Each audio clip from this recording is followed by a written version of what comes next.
Salut tout le monde, j'espère que vous allez bien. Bon, je suis en train de faire cette vidéo parce que je voulais faire un petit bilan de mon aventure en Thaïlande. Je suis resté 45 jours et voilà, là je suis à l'aéroport, je m'apprête à quitter le pays tout à l'heure. Donc voilà, je voulais te faire cette vidéo pour voilà, te parler un petit peu de ce que j'ai aimé, de ce que j'ai moins aimé et de parler de mon expérience en général. Donc moi ça faisait la deuxième fois en fait que je venais en Thaïlande. C'est vrai que la première fois j'avais adoré. La deuxième fois aussi j'ai redécouvert un petit peu ce pays parce que la première fois j'étais dans des conditions différentes. Et voilà, c'est un pays super cool. Voilà, la Thaïlande, c'est vrai que c'est très simple. Pour ceux qui veulent voyager seuls, par exemple, et qui ont peur d'être seuls ou qui ont peur de, je sais pas, qui veulent une première expérience, je trouve que l'Asie du Sud-Est, notamment la Thaïlande, c'est un super pays pour ça en fait, puisque bah les choses sont faciles. C'est un pays qui est très organisé, qui est comment dire très touristique aussi. Voilà, il faut pas se le dire, faut pas se le cacher. Il y a beaucoup de tourisme. Même un peu trop, mais c'est pas dérangeant. Tout dépend là où on va, tout dépend ce que l'on fait encore une fois dans le pays. Moi je trouve que c'est super pratique pour ceux par exemple qui voyagent pas trop seuls ou qui voyagent pas trop. Pour des premières expériences c'est superbe parce que voilà, la Thaïlande, t'as envie d'aller quelque part, tout est indiqué, t'as toujours des organisations, des organismes, surtout bon je parle de Bangkok forcément. Quand on arrive à Bangkok t'as toujours des organismes en fait qui vont organiser des voyages en fait dans différents endroits de la Thaïlande. C'est vachement organisé, c'est vachement donc ça c'est plutôt cool. Mais les choupinous, la Thaïlande quoi, c'est vrai que comme je l'ai dit encore, moi ce qui me plaît beaucoup en Thaïlande c'est la non-violence. C'est-à-dire que il n'y a vraiment pas en fait cette tension qu'on peut connaître dans certains pays. Il n'y a pas de tension entre les gens. Alors bien sûr qu'il doit y avoir certaines tensions, mais c'est pas apparent, c'est pas dominant. En fait si tu veux c'est il n'y a pas de violence quoi, c'est aussi le bouddhisme, c'est aussi voilà, il y a toute une culture en fait je pense sur ça, sur la gentillesse, sur le don, sur tout ça, donc tu le ressens beaucoup.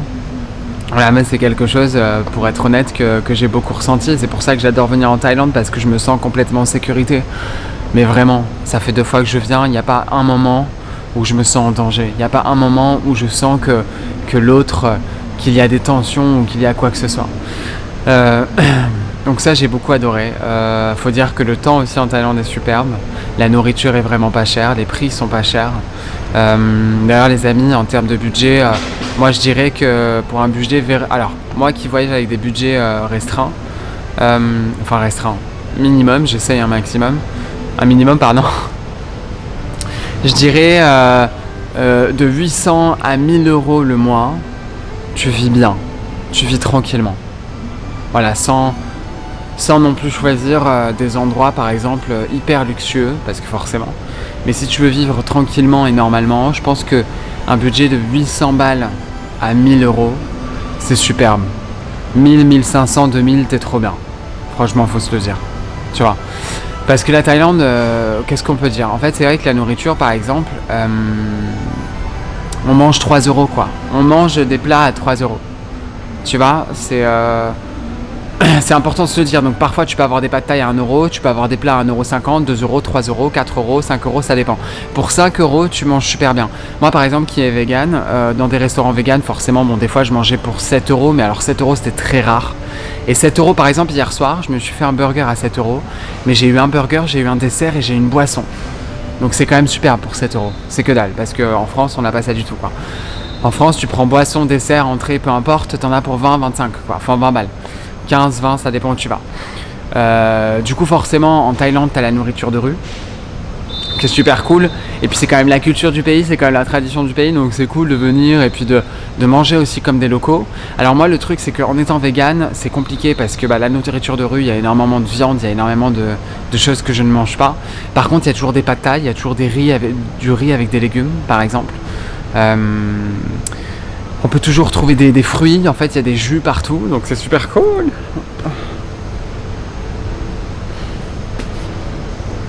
En parlant de fruits, on va manger une banane. Donc ça, la grappe par exemple, je l'ai eu pour 50 centimes, même pas, tu vois. Donc c'est super cool. Une petite banane, mon chéri.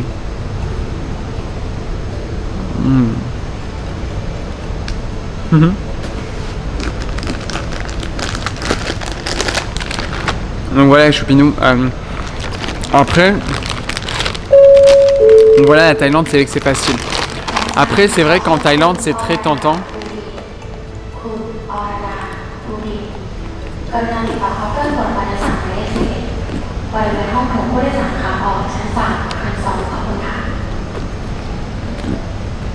En Thaïlande, c'est super tentant les choux d'aller dans les endroits les plus touristiques. Moi, c'est vrai que j'ai fait le parcours, j'ai fait Bangkok, j'ai fait le nord de la Thaïlande.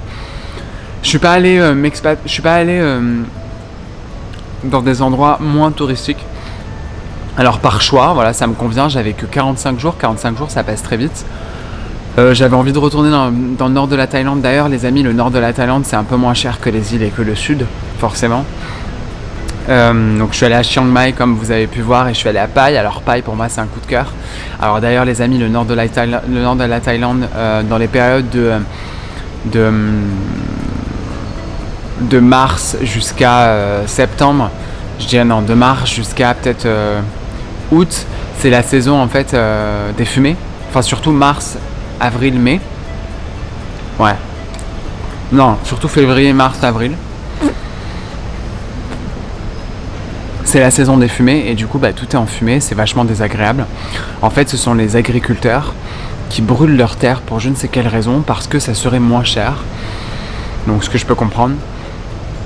Ils brûlent leurs récoltes, enfin on m'a expliqué, je pourrais pas te le réexpliquer. Et du coup tout est en fumée.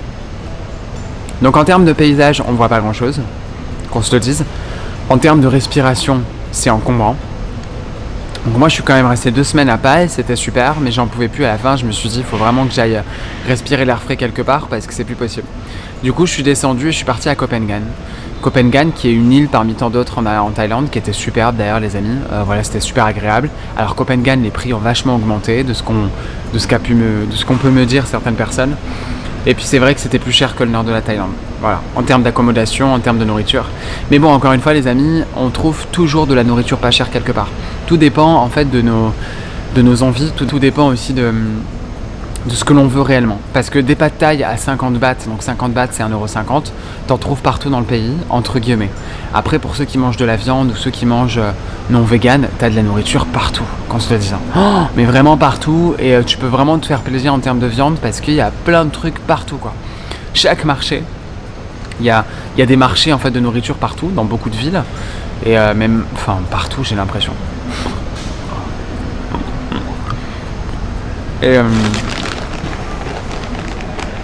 Et chacun peut y trouver sa sauce. Voilà, après quand t'es vegan c'est compliqué. Mais t'as toujours des fruits, t'as toujours des jus, t'as toujours des choses en fait ici et là. Les points forts de la Thaïlande, comme j'ai pu le dire un petit peu, voilà, c'est le fait que ça soit pas cher, que la nature soit belle, que les gens soient gentils aussi. Voilà, il y a quand même une culture de gentillesse, hein. Les locaux, ils sont très gentils. Voilà, ils te calculent pas en fait, ils sont là, ils font leur life, ils sont très serviables, c'est très mignon. Ensuite, ouais, je dirais la non-violence, c'est-à-dire qu'il n'y a pas de violence dans les rues. Il n'y a pas de violence, il n'y a pas de tension. Enfin moi qui ai quand même une vie que je choisis atypique, c'est vrai que c'est vachement avantageux pour moi. C'est-à-dire que il n'y a personne qui me critique, il n'y a personne qui me fait chier, il n'y a personne qui essaie d'être violent avec moi en fait. Donc ça c'est magnifique. Et c'est plutôt un point fort, qu'on se dise. Ensuite les amis, les points pour moi, je vais pas dire négatifs mais qui m'ont un peu saoulé. Alors, je trouve que la Thaïlande, pour être honnête, c'est vachement matrixé. Dans la culture, dans le mouvement, dans les mentalités, c'est très matrix. Voilà, je vois les locaux, donc c'est des gens qui travaillent beaucoup, c'est merveilleux. Mais c'est dans un cycle infernal quoi, tu le sens. Et c'est pas quelque chose qui m'a dérangé, mais je trouve ça dommage parce que, par exemple, j'ai pas fait l'effort en fait de parler à des locaux. Alors si ce n'est les commerçants ou les gens chez qui je dormais parfois, les hôtels et puis tout ça, les auberges et tout ça, mais j'ai pas eu le temps de me lier d'amitié avec des locaux parce que c'est compliqué, il y a toujours la barrière de la langue. Donc oui, l'anglais, il n'y a pas de souci, mais les gens parlent pas anglais. Donc oui, quand tu vas dans des hôtels, dans des endroits un peu touristiques, dans des endroits où il y a du mouvement, les gens parlent un peu anglais, mais c'est pas évident. C'est pas quelque chose que tout le monde fait en fait, parler anglais en Thaïlande. Donc c'est pas grave après, il n'y a pas de souci. Donc je disais oui, il y a quand même ce truc de la matrix quoi, c'est vraiment... c'est un cycle quoi, c'est vrai que tout le monde va travailler, il y a beaucoup de monde en Thaïlande.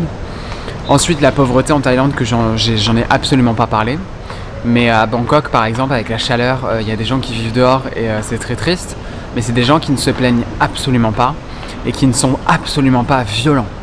Et ça c'est vachement intéressant. C'est-à-dire qu'ils sont dans leur coin, c'est comme si c'était une normalité, et ça doit être une normalité pour eux, et voilà. Il n'y a pas de souci. Et juste pour dire aussi les amis, c'est vrai que la Thaïlande, personne te fait chier. Et je le répète, personne te fait chier. C'est extraordinaire. Donc ça, c'est plutôt cool. C'est fluide. Bref, donc les points négatifs. Donc je disais la pauvreté, la Matrix. La Matrix, elle est partout, je le répète, mais c'est vrai que ici, il y a beaucoup de cycles, quoi. Et je trouve que les locaux, en fait, ils sont à la fois serviables parce qu'ils servent le tourisme, et parce que c'est dans leur culture, et parce que c'est l'argent et de la survie, et puis c'est l'économie aussi. Mais il n'y a pas de contact. Enfin, je sais pas, je les trouve vachement... ils sont très focus dans ce qu'ils font, mais il n'y a pas d'ouverture. Moi, j'ai pas senti d'ouverture. Et pourtant, je la crée l'ouverture, mais voilà, c'est très compliqué. Après, ça dépend comment on voit les choses aussi. Ouais, Chopinou. Qu'est-ce que je peux dire sur la Thaïlande ? Bah écoute, ouais, c'est un pays sympathique. Voilà, je reviens un peu sur les points. C'est un pays qui est très sympathique, qui est très beau. L'architecture, elle est très belle. Il y a beaucoup de fantaisie, il y a beaucoup d'or, il y a beaucoup de temples. Alors d'ailleurs, les amis, voilà, c'est beau, c'est très riche en termes d'architecture. Moi, je trouve ça superbe. Puis j'adore, quoi. Bangkok, c'est une ville qui est géante, qui est très grande en termes de building et tout. Enfin, c'est extraordinaire. On peut tout trouver à Bangkok, en Thaïlande. Voilà, il y a tout ce qu'il nous faut. Qu'on se le dise, quand tu passes du temps à Bangkok, tu trouves tout ce qu'il te faut. Enfin, voilà, il y a tout. Qu'est-ce que je peux dire ensuite ? Ben voilà, les amis. C'est vrai que c'est compliqué de faire des vidéos comme ça parce que du coup, tu dois prendre le temps de retracer toute ton aventure. Mais voilà, moi, j'ai une belle aventure. C'est très simple. Voilà, très confortable, très simple. J'ai pas galéré. Enfin, galéré non, mais voilà, c'est simple, quoi. C'est simple. Bon, après, parce que je suis quelqu'un de simple aussi. Mais c'est un pays qui est très simple. Et les amis, si vous avez envie de partir en voyage tout seul pour une première fois, l'Asie du Sud-Est, c'est top. Donc après, moi, mes conseils de destination. Donc Pai, j'ai adoré Pai. C'est un petit village qui est un peu hippie, voilà, comme je l'ai dit auparavant. C'est un village qui est nomade. Il y a une énergie de terre qui est très forte. Après, tout dépend de ce que vous voulez, les Choupinous. En termes de paysage, le nord, en fait, c'est des campagnes un peu montagneuses. Et le sud, bah voilà, c'est les tropiques, enfin, c'est les îles, quoi. Alors les îles sont super jolies. Alors c'est vrai que Copenhague, j'ai trouvé que c'était très beau, mais ça dépend où on se situe sur Copenhague, encore une fois. Je pense qu'il y a des îles qui sont meilleures, comme Koh Lanta, Koh Tao, on en a parlé, ça a l'air super beau. Et il y a des îles encore moins connues. Moi, la première fois, j'étais allé sur Koh Mak, Koh Kood et Koh Chang, qui sont de l'autre côté du pays. Et franchement, c'est superbe aussi, ce sont des îles qui sont un peu moins côtoyées. Et c'est sympathique. Parce que bon, Copenhague et tout ça, Koh Samui, c'est très touristique. Après Copenhague, j'ai trouvé ça touristique, mais c'était pas dérangeant. Voilà, il y a quand même par exemple une partie de l'île qui est très alternative, très spirituelle aussi. Donc voilà, tout dépend où on se trouve encore une fois et tout dépend ce que l'on vibre et ce que l'on recherche. Mais les amis, voilà, c'était de beaux 45 jours en Thaïlande. Ça m'a beaucoup rafraîchi, ça m'a beaucoup apaisé parce que ça m'a fait du bien de me retrouver dans des cultures où il n'y a pas de violence, des cultures où il n'y a pas d'intensité, où bon, il y a des intensités mais différentes. Moi j'ai besoin de ça, j'aime ça. Moi j'aime la gentillesse, j'aime l'amour, j'aime tout ça et du coup ça m'arrange quand je suis dans des pays comme ça parce que ça me fait du bien. Il y a toute une dimension de la prière, du bouddhisme aussi qui est très présent ici en Thaïlande. On voit des moines partout. Alors les moines, alors voilà. Ah, je voulais parler des moines, les Choupinous.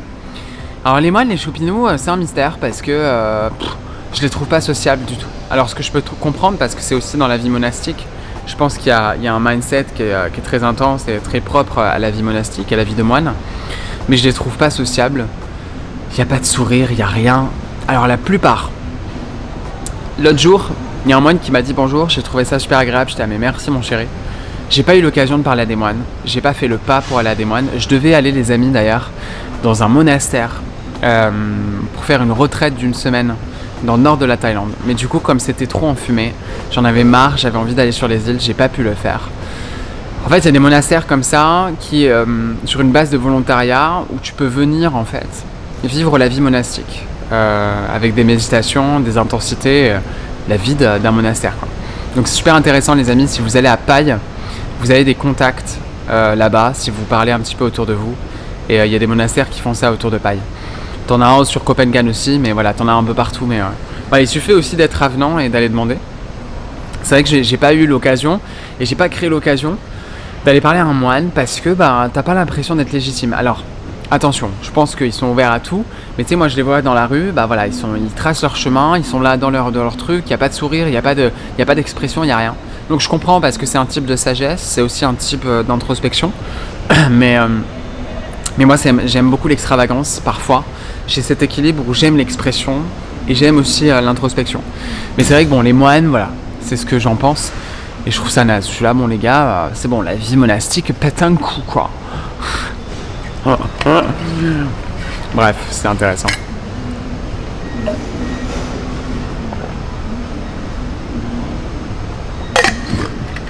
Ouais, Chopinou. La Thaïlande, on trouve de tout. Alors moi, forcément, je suis pas allé en Thaïlande pour faire la fête, pour profiter, pour brûler sur la plage ou pour boire et puis profiter de la prostitution et puis tous ces sujets-là. Parce que bon, il y a quand même beaucoup de gens qui viennent pour ça aussi en Thaïlande. Faut dire que Bangkok, voilà, tout est. En fait, tout est. Si tu veux, c'est hyper confortable pour le touriste parce que bah, déjà c'est pas cher, t'as des restaurants partout, t'as des massages partout. D'ailleurs les amis, voilà, faites des massages, j'en ai fait un hier, c'était juste extraordinaire et ça c'est beau quand même qu'on se le dise. Mais il y a beaucoup de servitude dans la culture thaïlandaise, dans la culture du tourisme en Thaïlande. Et c'est beau, c'est magnifique, mais du coup, voilà, c'est cool d'en profiter, mais d'être reconnaissant aussi parce que c'est des gens qui travaillent énormément pour ça. Que ce soit en nourriture ou que ce soit en massage, donc c'est intéressant de remercier ça. Comme ça, like my high. Bon les choupinous, voilà, c'était tout pour cette vidéo. Je pense avoir, parlé de certains points qui étaient intéressants à mon sens. Voilà les amis, c'était une vidéo un petit peu récap dans tous les sens de la Thaïlande et de mon aventure en Thaïlande. Voilà, j'ai passé du bon temps, je le répète encore une fois, c'était super agréable. Alors 45 jours ça passe vite, d'ailleurs les amis, en termes de visa gratuit touriste, du coup vous avez 45 jours, avant c'était 30 jours, maintenant c'est 45, et après on a toujours l'opportunité. Alors petit message aussi, peu importe où vous trouvez, il y a toujours des centres d'immigration et vous pouvez aller demander de prolonger votre séjour. Je pense que 30 jours c'est 50 € ou 30 €, je sais plus, pour la prolongation. Donc voilà, il y a toujours moyen de s'arranger. C'est vrai que quand on connaît pas, on a l'impression que c'est stressant. Enfin, il y a toujours ce truc de l'immigration et tout, mais ils sont adorables. Quand j'étais à Paille, j'étais avec un ami qui allait demander à l'immigration, les amis. Et franchement, c'est des amours. Et c'est très facile pour demander une prolongation. Voilà les amis, je vous laisse ici. Gros bisous d'amour. I love you.